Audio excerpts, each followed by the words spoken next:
मुद्दा है यहाँ का बराड़ी का, वो है सबसे बड़ा मुद्दा है यहाँ पे कटाव का। इससे बड़ा मुद्दा तो मुझे लगा कि बराड़ी में कोई अभी केवल मुद्दा है, और अभी रिसेंटली जीआर राशि बांटी गई है। तो आप लोग ही बताएंगे और तो समय लेंगे कि अगर कोई ग्रामीण में से 2-3 लोग अगर कुछ बोलना चाहते हैं कि जीआर राशि में जो भी बची है इससे सभी लोग संतुष्ट हैं क्या? तो अगर कोई बोल सकते हैं तो बोलना चाहते हैं बोलेंगे कि जो जीआर, अभी वही बात हो गई ना कि सैया भय कोतवाल तो डर काहे का।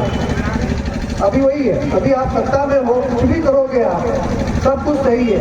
ये जीआर राशि में भी भ्रष्टाचार हुआ है, बहुत बड़े पैमाने पर भ्रष्टाचार हुआ है, लेकिन उसको पकड़ेगा कौन?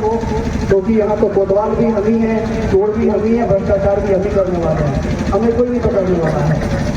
जो केंद्र में सत्ता में लोग बैठे हुए हैं उसके साथ हमारी सरकार चल रही है बिहार में। जितने भी घोटाले और भ्रष्टाचार का उजागर कब होता है जब सरकार बदलती है। और ये जब सब कुछ अभी जो आपको दिख रहा है कि नीतीश जी की सरकार बहुत ही साफ सुथरी सरकार है, कोई भ्रष्टाचार यहाँ नहीं हुआ है, तो ये सरासर गलत है। एक बार सरकार बदल जाए तो इस सरकार के का जितना ही भ्रष्टाचार हुआ है, सही बात है 10 साल नीतीश जी की सरकार में काम हुआ है, सब लोग एक्सेप्ट कर रहे हैं, बदलाव तो हुआ है। लालू जी के टाइम से लेके उसके बाद नीतीश जी के राज में बदलाव तो हुआ है, लेकिन इस 10 साल में तुम्हारा नहीं, इस अंतिम 10 साल में क्या नीतीश जी ने सरकार जो चलाई है, जो बिहार में विकास का काम हुआ है, अगर आप उसको तुलना करें पहले के 10 साल से तो जमीन आसमान का फर्क है, जमीन आसमान का फर्क है। अब एक थोड़ा सा उदाहरण हम देते हैं आपको।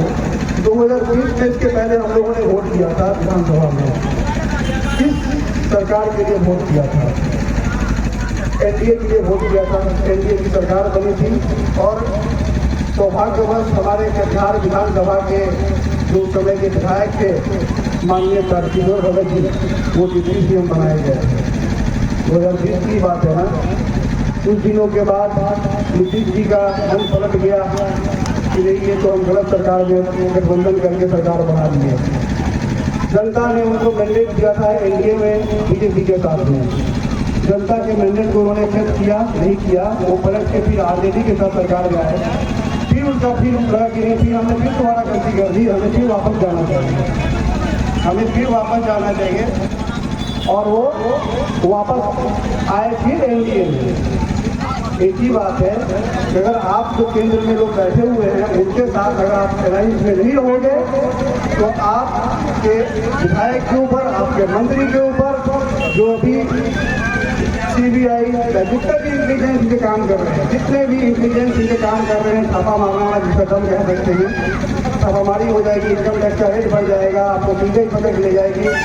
और इस तरह से इससे बचने के लिए विधायक के अपने विधायकों के दबाव में आकर इन्होंने फिर से वापस इंडिया सरकार बनाई है।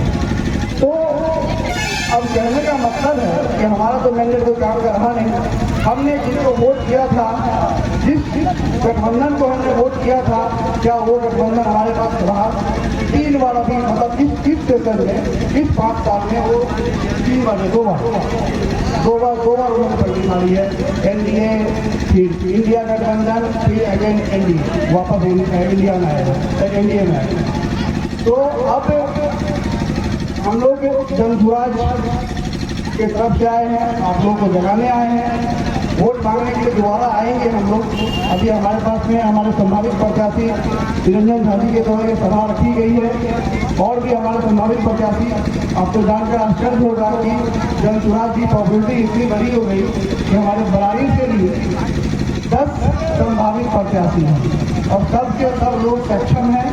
सब के सब जितने कुछ लोगों ने अपना पॉलिटिक्स किसी पार्टी से स्टार्ट किया है। हमारे संभावित पति रतन कुमार रितु भी यहाँ बैठे हुए थे, ज़्यादा उनका एज नहीं है, अपने आप को विद्यार्थी बोल रहे लेकिन युवा है और युवाओं को दर्द को समझते हैं। तो हमारे साथ में 70 वाले भी लोग हैं, हमारे साथ में 25-30 वाले भी लोग हैं। तो ये हमारा पॉपुलरिटी है कि अभी बरारी विधानसभा से 10 संभावित प्रत्याशी हैं, लेकिन इसमें घबराने वाली कोई बात नहीं है। इसीलिए तो कोई हमारा एक विधायक कैंडिडेट होगा और सब एकजुट होकर इस विधानसभा से जनसुराज को जिताने का काम करेंगे। ज़्यादा समय नहीं लेंगे, एक बार जयकारा लगाते हुए इस कार्यक्रम का समापन करेंगे। और एक आग्रह है सभी लोगों से कि यहाँ पे इनके द्वारा खाने पीने का भी प्रबंध किया गया है, सभी लोग खाना पीना खाएंगे।